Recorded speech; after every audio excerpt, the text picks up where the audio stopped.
Asus recently launched two new smartphones in India, the ZenFone Max M1 and the ZenFone Lite L1. Both these smartphones are priced under 9,000 rupees and are aimed squarely at the Redmi 6 and the Redmi 6A respectively. We already reviewed the ZenFone Max M1, and while its processor was showing its age, it did offer good battery life.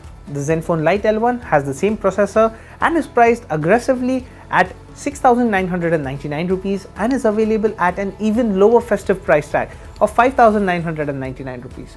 But is the Lite L1 worth the price it commands? We take it for a spin to find out. The Lite L1 is made primarily out of plastic and has average build quality. The SIM tray is on the left and has two nano SIM slots and a dedicated microSD card slot.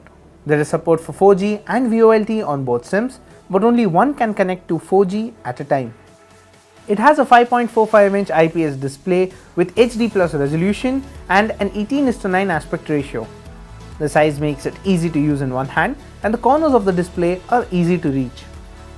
The screen has decent viewing angles, which is acceptable for the price.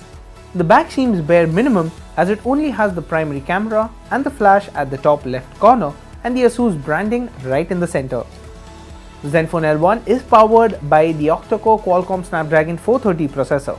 This is a slightly older chipset and is powering this affordable device.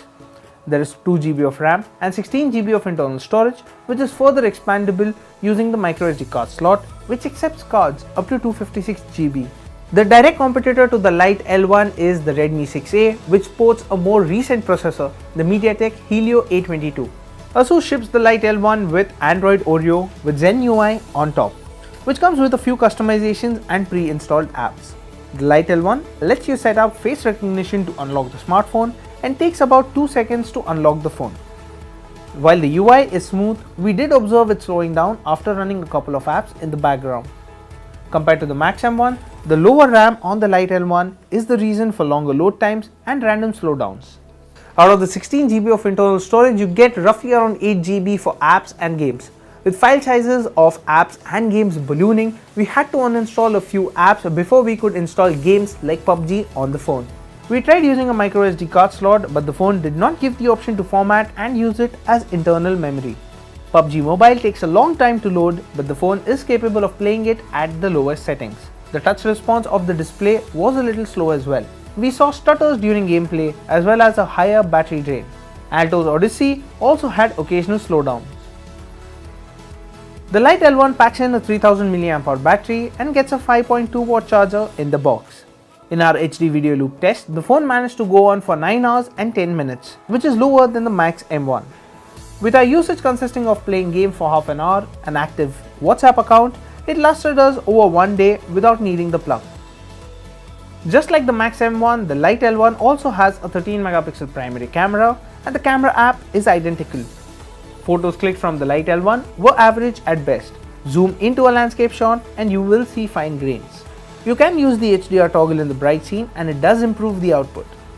The phone couldn't focus on the subject when clicking macros, and the output was decent but not as good as the Max M1. Low light is where the camera performance drops down a notch. It fails to capture good details and the aggressive noise reduction causes a filter-like effect in the output.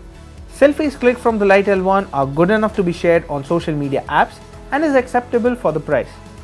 Portrait mode is available for both the primary and the selfie camera, but the edge detection isn't great.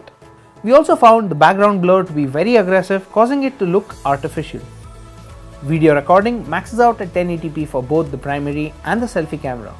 There is no video stabilization available, leading to shaky footage.